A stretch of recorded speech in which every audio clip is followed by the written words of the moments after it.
My brother offered me $5,000 per month with him. That's when I realized the truth. $5,000 a month?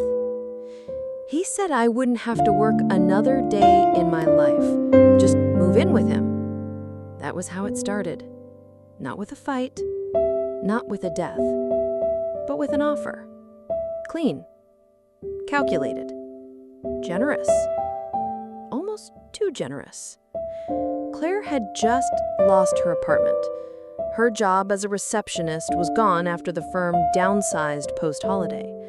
She was 27, broke and living off canned soup in a tiny motel room when her older brother Darren called her out of the blue. "Come stay with me. I'll even give you $5,000 a month. Just be here." She laughed, confused. "What do you mean, be here?" Darren had always been the golden child. 10 years older, tech startup success, he wore suits that cost more than her monthly rent. They hadn't talked much since their mother passed away 3 years ago. The funeral had split them further apart. But now he sounded soft, even kind. If you find value in real stories told with clarity and truth, make sure to subscribe to stay informed with Left Woman Loud. Claire stood in front of the massive gate to Darren's private estate 2 days later, holding a single duffel bag. The place looked like something out of a movie. Marble columns, automatic everything, a koi pond she swore cost more than her student loans. He greeted her with a hug. Not cold, not too warm, just rehearsed. Inside, everything was spotless, too spotless. And the guest room? Bigger than her entire motel floor. She didn't ask any more questions. Not when he handed her an envelope on her second morning. $5,000 in clean bills. "Just for being here," he smiled. "Keep the energy peaceful." At first, it was paradise. I woke up at noon, drank smoothies made by a private chef, swam in the heated pool. We'd eat dinner together every night like some weird, modern, royal siblings. Darren never asked me to clean, never touched me, never got angry. But he also never left the house. And he watched. Quietly. I'd catch his gaze lingering when she'd laugh, when she'd talk on the phone, when she'd walk down the hallway in her robe. And then something strange happened. "You don't need your friends anymore." He said it, casually over coffee, just like that. Claire had mentioned grabbing lunch with Marcy, her best friend from college. Darren tilted his head. "What do you even talk about with her now? You're not the same anymore." She brushed it off. But the next day, her phone mysteriously reset. All contacts gone. She confronted him. He smiled, calm. "I had IT do a cleanse just to protect your peace." Her stomach twisted. By week 3, the money felt like a leash. Every time she tried to bring up moving out, he'd say, "You can, but I'm just looking out for you. No one else will." Every time she tried to push back, he'd double the envelope. $10,000, $12,000. "Money's not the point," he'd say. "This is about family." One night, she woke up to find her bedroom door slightly open. She always locked it. Always. And Darren was standing in the hallway. Still. Silent. "Do you need something?" she whispered, heart pounding. He didn't answer. Just smiled. Then walked away. What Claire didn't know was that the guest room wasn't just a guest room. Behind the mirror, a camera. And Darren wasn't keeping her there out of love. He was keeping her there for something else entirely. The man behind the mirror. Claire tried not to panic, Maybe it was a bad dream. Maybe the meds she had taken for sleep had blurred the lines again.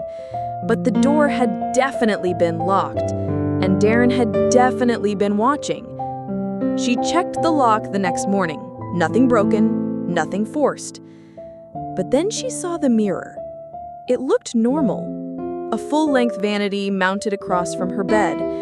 But when she looked closer, pressing the edge, tapping, there was a strange, hollow sound behind it. She wanted to believe it was paranoia, but she couldn't. At breakfast, Darren was cheerful. He handed her a new dress. Thought this color would look amazing on you. She stared at it. Silk, deep red, low cut, not exactly sibling-friendly. "I'm not comfortable with this," she said, pushing it back toward him. He sipped his coffee slowly. "I just want you to feel beautiful, the way you should." There it was again, that smile, too calm, too rehearsed. She started noticing other things. The housekeeper, Lena, barely made eye contact.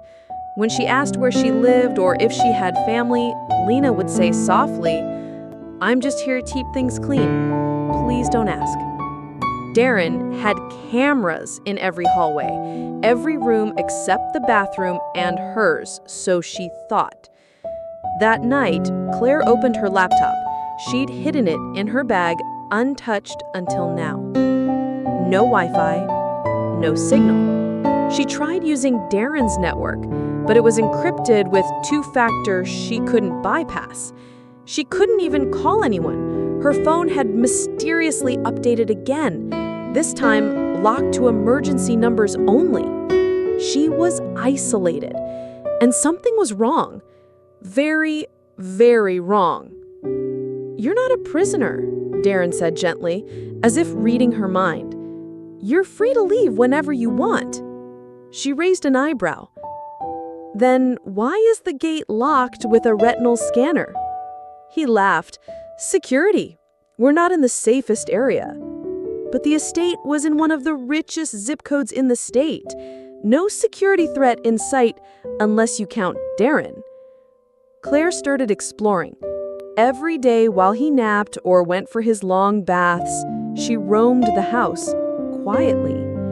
That's when she found a locked storage room hidden behind a false wall in the basement, and a set of surveillance screens. Some were off, but one showed her room, her sleeping, her dressing, her crying. She froze. Her voice caught in her throat. It was true. He had been watching. The mirror wasn't just reflective. It was one-way glass.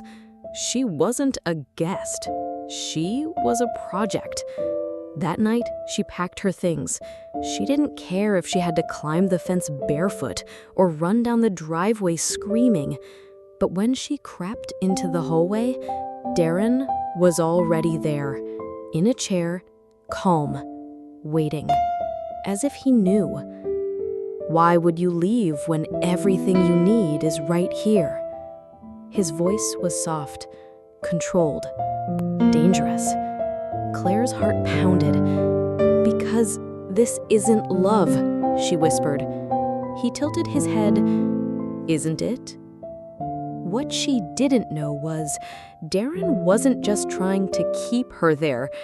He was trying to replace someone he had lost, someone who looked just like her. A name she was never meant to hear. Claire didn't sleep that night. She pretended, laid in bed, motionless under the covers, while her mind ran 100 miles an hour. What was he doing now? Was he watching? Had he always been watching? She kept her breathing slow, even, but inside, something had cracked open, and there was no going back. In the morning, she didn't speak. She played along. She made coffee, smiled politely, even asked Darren about his latest investments. He looked pleased, like she was settling in. But her thoughts weren't with him. They were with the woman in the photo frame she saw in his study the night before, the one half hidden behind stacks of papers. A woman who looked almost exactly like her, same eyes, same jawline, but colder, older, and burned into the gold plaque at the bottom of the frame, "To Isabel, always my light." Claire never heard that name in her family before, not from her mother, not from her father, and never from Darren. But something in the way he tucked that photo away, hidden, told her this woman mattered, more than Claire could understand. That night she asked, "Who's Isabel?" Darren didn't flinch. He didn't even pause in chewing his food, but something flickered in his eye. He said simply, "My wife." Claire blinked. "I didn't know you were married." He smiled again. "She passed, years ago." The silence stretched too long. Then he added, "She looked like you. You remind me of her." Claire put her fork down. "That's not something a brother usually says." Darren laughed. Low, dry. "It's not usually something a brother would feel, either." Claire's stomach turned. Suddenly, the money made sense.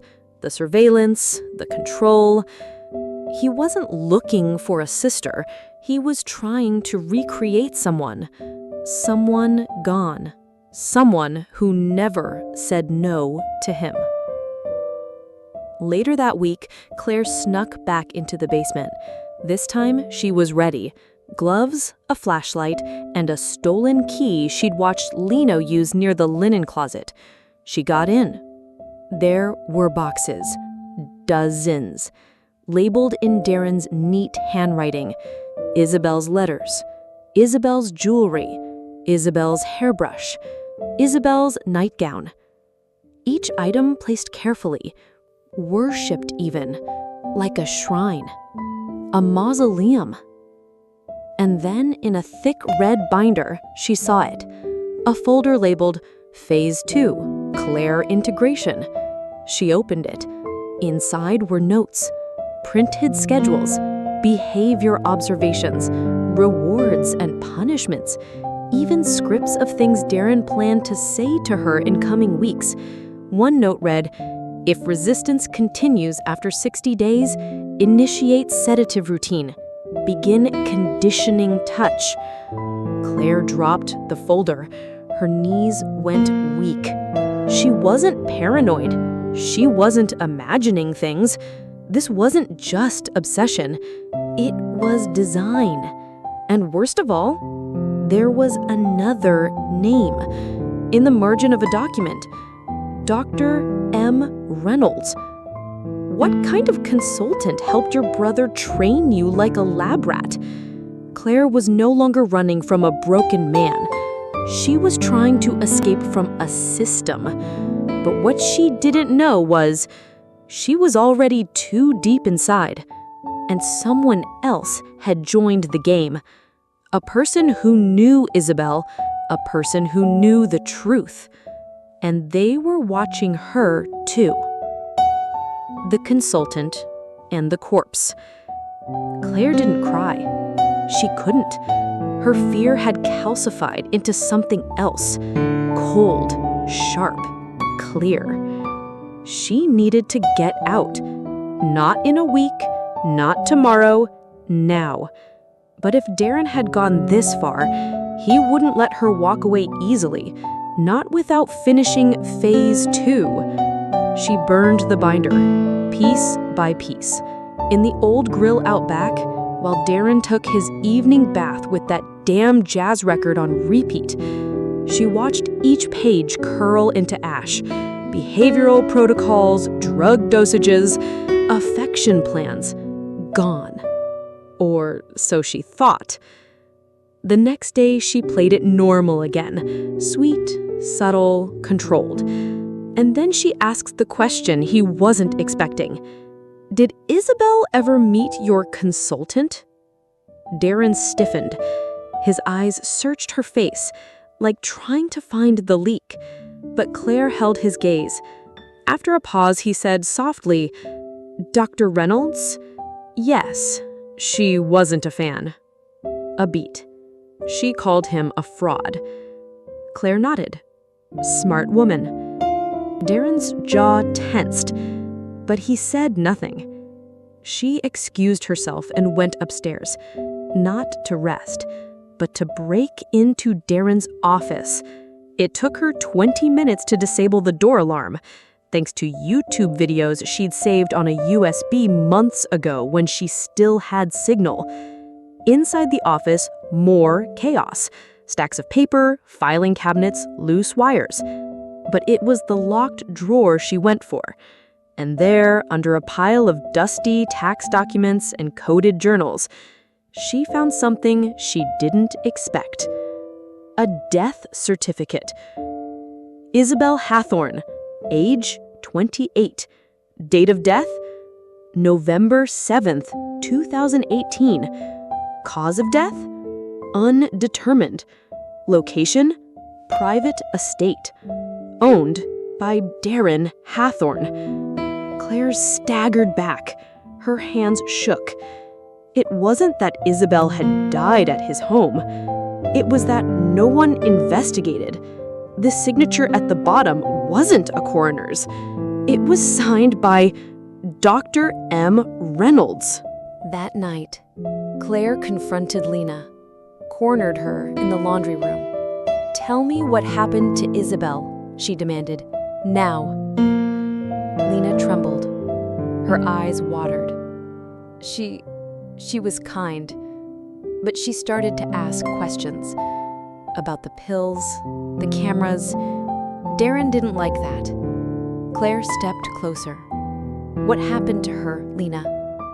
"She fell from the balcony. Or at least, that's what Darren told the consultant." Claire's voice cracked. "And you believed that?" "I didn't have a choice." Suddenly, everything clicked. The fake smiles, the house arrest, the mirror, the dress. The $5,000 a month wasn't support. It was silence. Claire waited until Darren left for one of his appointments. He always left for 3 hours on Fridays. She used that window. She took Isabel's death certificate, a flash drive of camera footage she'd secretly exported from the surveillance system, and the folder she hadn't burned, the one with Dr. Reynolds' address. It was time to talk to the man behind the mirror. But what she didn't know, she wasn't the only one looking for him. Someone else had read the notes. Someone else had lost more than Isabel. And someone else wanted revenge. Dr. Reynolds doesn't forget. The house looked abandoned. A crumbling cottage tucked behind rows of tall, skeletal pine trees. Shingles peeled like old skin. The air smelled like rust and forgotten time. Claire stood at the gate, gripping the flash drive like a weapon. She'd followed the address on the old document, a place so far off-grid, it wasn't even on GPS. She rang the bell. Nothing. Then again. Still nothing. But just as she turned to leave, a voice. "You shouldn't have come here." She spun. A man stood behind the screen door, barely visible, tall, weathered, eyes that didn't blink. "Dr. Reynolds?" she asked, her voice barely steady. "Depends who's asking." She stepped closer. "I'm Claire Hawthorne, Darren's sister, or I was." The screen door creaked open. "You'd better come inside." The house was worse on the inside. Stacks of old files, yellowed medical forms, newspaper clippings about missing women, suicides, and private psychiatric recovery homes. Claire sat across from him at a wooden table stained with old tea and secrets. She pushed the flash drive toward him. "I know what you did. With Isabel. With Darren. He didn't touch it," he said calmly. "I never touched her." "But you signed the certificate. You let him keep her there, control her." Dr. Reynolds met her gaze, and for the first time she saw guilt. Real, broken guilt. "I thought I was helping a grieving man hold on to reality. I didn't realize I was feeding a delusion." Claire's voice sharpened. "You enabled it." He nodded, slowly. "Yes, I did." Then he reached into a drawer, pulled out a folder marked Project Echo. Inside were records, charts, emails from Darren, and one photo. Claire stared at it. A photo of herself, but it wasn't recent. It was from 10 years ago at a family reunion she barely remembered. A photo she never knew existed. Darren showed me this photo a year before Isabel died. Said he finally found someone who matched her exactly. He called it the echo theory.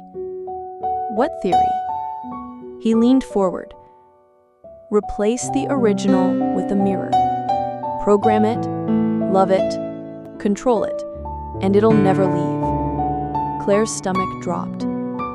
You're saying he planned this for years? Dr. Reynolds nodded. Yes, he did. Since before Isabel ever left him. Claire took a deep breath. Then help me stop him. He can't, but someone else might. He slid a name across the table. Detective Mia Velez. She was the only one who ever questioned Isabel's fall, but Darren buried the story, paid off the coroner's office. She lost her badge trying to expose it. Claire clutched the paper. And where is she now? Off-grid, like me. He scribbled a number, a burner. But she'll take your call, especially if she knows Isabel wasn't the last. That night, Claire drove back to Darren's house, heart pounding. She had everything she needed to bring him down. Names, proof, a witness. But as she approached the driveway, all the lights in the house were off. The front door was open, and Lena's scarf was lying in the doorway, soaked in blood. Lena's silence. Claire didn't scream. She couldn't. Not when every part of her body had already gone cold. The scarf was soaked, still wet, fresh. She rushed inside, flicking on every light. The kitchen. Empty.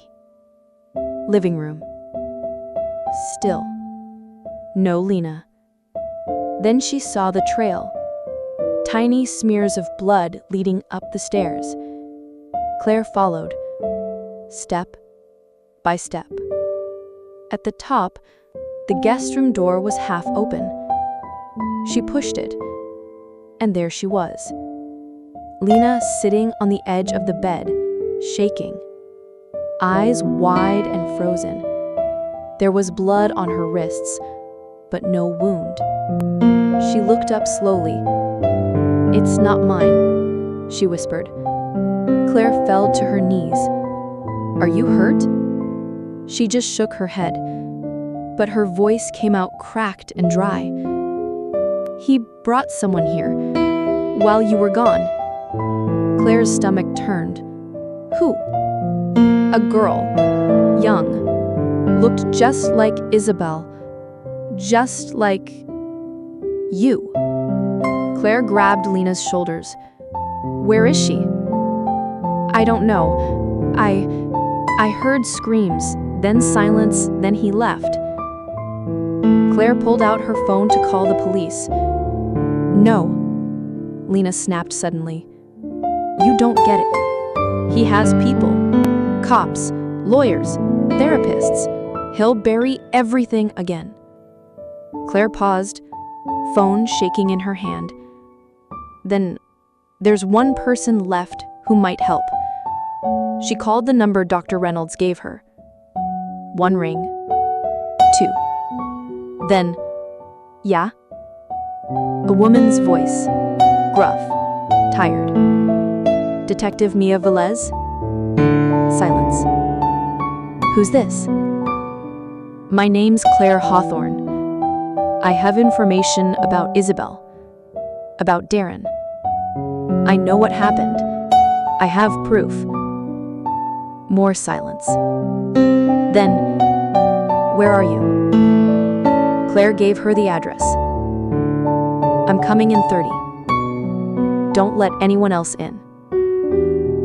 30 minutes later, Mia Velez stood in the Hawthorne kitchen. Leather jacket, boots covered in dirt, hair tied back, eyes like steel. She listened without interrupting as Claire laid out everything: the surveillance, the psychological control, the payments, the replica theory, the photo. Then she pulled out the flash drive. Mia inserted it into her laptop.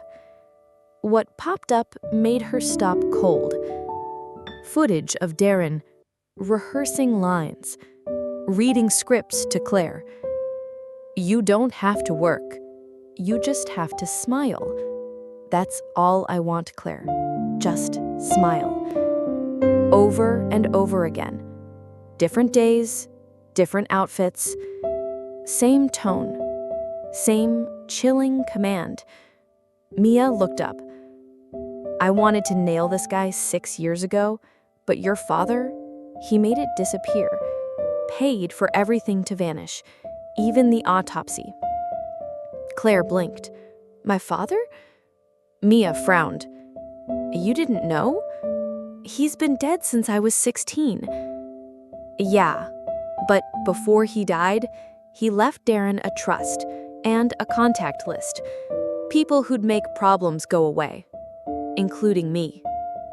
Claire leaned back. Everything inside her felt poisoned. Her brother had inherited more than wealth. He'd inherited a system, a machine built on cover-ups and loyalty. And now, he was using it again. Mia packed the laptop. I'm taking this to someone I trust. A judge. We'll need a warrant. But you, she pointed at Claire, you stay alive. I want to help. You will, but from a distance. Claire nodded, but something inside her had already clicked into place. She wasn't going to wait anymore. She wasn't going to survive Darren. She was going to destroy him. But then came the twist. That night, Claire got a message on her burner phone. No caller ID, no name, just 4 words. She looks like you. Attached was a photo, a grainy image of a girl chained to a bed wearing Claire's stolen dress. The replica room. Claire couldn't breathe. She stared at the photo. A girl, young, pale, trembling, strapped to a bed frame Claire recognized from the attic storage room. Not any room, the replica room. Years ago, Darren used it as a game. He said he was preserving memories. Now it looked like a prison. Claire zoomed into the photo. The girl's eyes were glassy, but not vacant, terrified. And behind her, half covered by the drapes, was a red monogram pillow. It had been part of her childhood room, a room that was never hers anymore. Claire showed Mia the photo the next morning. This is recent, Mia said. That pillow was auctioned off 2 weeks ago. Darren bought it. Claire's fingers trembled. There's more. The furniture, the dress, they're all things from our family house. Darren's rebuilding it piece by piece, for her. Mia made some calls. The judge she trusted went dark. Just like that. No response, no trace. Claire's stomach sank. He's deading ahead of us. 2 hours later, Claire received a second message. You want to save her? Come alone. Attached, coordinates. Deep in the woods, not far from where Isabel fell. Mia tried to stop her. It's bait. He's luring you. I know. I'm going anyway. She packed the essentials: flashlight, knife, a second phone on silent, and the pendant Lena gave her, a tiny locket with a picture of her and Isabel as teens. As she reached the edge of the forest, her phone buzzed again. A voicemail. It was Lena. I remember now. The girl. Her name is Amber. She was in the psych ward with me. Darren said he reminded me of you. I thought he let her go. I didn't know. The message ended in static. Claire shoved the phone in her pocket and stepped into the trees. The forest swallowed her whole. The deeper she walked, the more time lost meaning. Then she saw it. A bunker door, half buried in earth and moss. She opened it, and the air changed. Cold. Sterile. Faint hums of machinery. She walked down metal stairs until she reached it. The replica room. But not just one. 5 of them. Side by side. Different girls, different Claires. Each room staged like a version of her life. College dorm, high school bedroom, her old NYC apartment. Claire's blood froze. He wasn't obsessed with her. He was recreating her. Then she saw Amber. Room 3. She was awake now, face bruised, gagged, eyes pleading. Claire picked the lock and pulled her out. We're getting out, she whispered. But as they turned to run, a screen lit up. Darren's face. He was watching. Come on, Claire. Don't ruin what we built. Claire backed toward the stairs, gripping Amber. You're sick. I'm a visionary, and visionaries always suffer first. Then the doors slammed shut. A gas hissed through the vents. Amber coughed. Claire yanked her shirt over their faces, dragging her toward the emergency exit she'd seen on the blueprints Mia gave her. They made it to the hatch, climbed out into cold air, ran, didn't stop until headlights blinded them. Mia's Jeep. She jumped out, gun drawn. But Claire collapsed, unconscious, Amber beside her. When she woke, she was in a hospital. Safe. Sort of. Because Mia was gone. Disappeared hours after dropping them off. No note, no word. And Darren? His house was empty. Every trace of him, gone. Claire stared at the ceiling, realizing the truth. Darren didn't run. He was starting over. Somewhere else. The safe house he built for me. Claire barely slept for 3 days. She couldn't. Not with every corner of her apartment feeling like it had been watched. Every hallway echoing her brother's voice. Every silence reminding her he wasn't gone. He was preparing. Amber had been moved into witness protection. The FBI got involved, eventually. But Darren was a ghost now. Money hidden in offshore accounts, property sold in shells, and his name erased from every public record. But one thing slipped. A location pinged from an old tablet. A place marked Project Haven. Mia had mentioned it once before she vanished.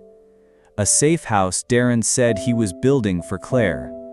A place just for her. Claire knew what that meant now.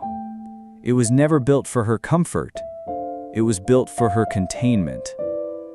With her pulse racing and Amber's USB drive in hand, she left the hospital against protocol and drove 4 hours north, to the last place anyone would look, the ruins of their grandfather's estate, once burned in a fire, now reconstructed in concrete and steel.